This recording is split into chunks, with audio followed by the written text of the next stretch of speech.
Okay, let's do a quick run through. You've got nitrobenzene, and first of all that gets reduced. Square brackets with an H is a sign for reduction, and that forms this strange looking ion called the phenylammonium ion.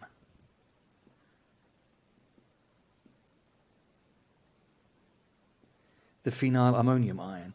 And then this, in the second of the two stages, reacts with the hydroxide ion, which plucks off that hydrogen ion there, leaving you finally with the product, phenylamine, and water.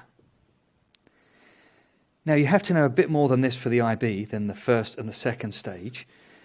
What is used to reduce the nitrobenzene? Well, it's concentrated hydrochloric acid and tin.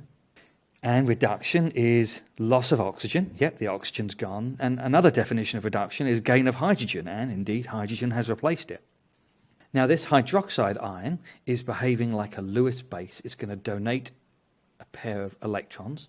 Now if you're asked to do the curly arrows from this to that, you're going to have to start the curly arrow either at the negative sign or the lone pair that you've drawn in. So it's going to grab that hydrogen off of that, and then the electrons in the hydrogen-nitrogen bond are going to move to the nitrogen. So this turns this hydrogen into H+, because it's lost those electrons there, and so that's what gives you the water. And then this phenylammonium ion has lost this H+, so the plus has gone, the H has gone, and that leaves you with the product here, which is the phenylamine.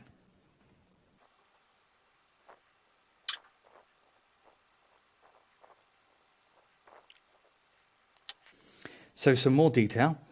This is acting as a Lewis base. I'm just going to use the shorthand, but you have to put Lewis base because it's donating an electron pair.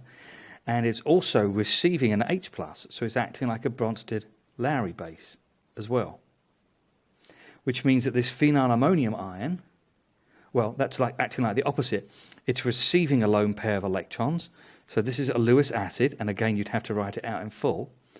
And it's donating an H+, which again makes it a Bronsted-Lowry acid. In IB you also need to know the conditions and the equipment used.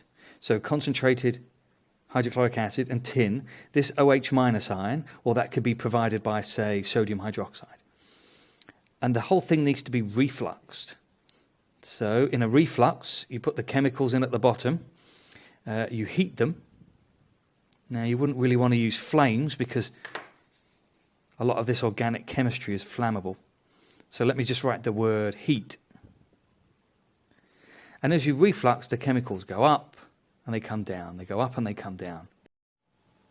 So you want to heat a chemical reaction to get it to go faster.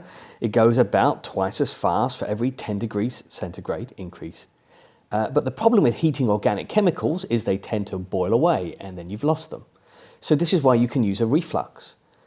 As you heat the chemicals from the bottom, the thermal gradient in the reflux column goes from hot at the bottom to cold at the top. So when the gaseous organic chemicals cool down, at the top of that pipe there, they turn back into a liquid again by condensation and drip back down again.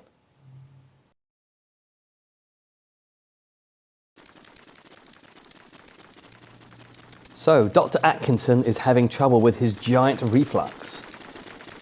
The liquid is coming out of the top, which must mean that he's applying too much heat or that he's unbelievably using a reflux that's too small. He needs a longer pipe so that it can cool down more. But Dr. Atkinson thinks he has a third option. Instead of turning down the heat or extending the pipe, he's going to block it.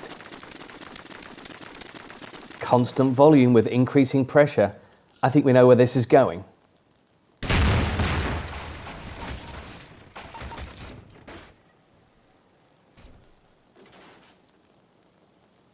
I have had only 2 explosions in my career, but that's another story.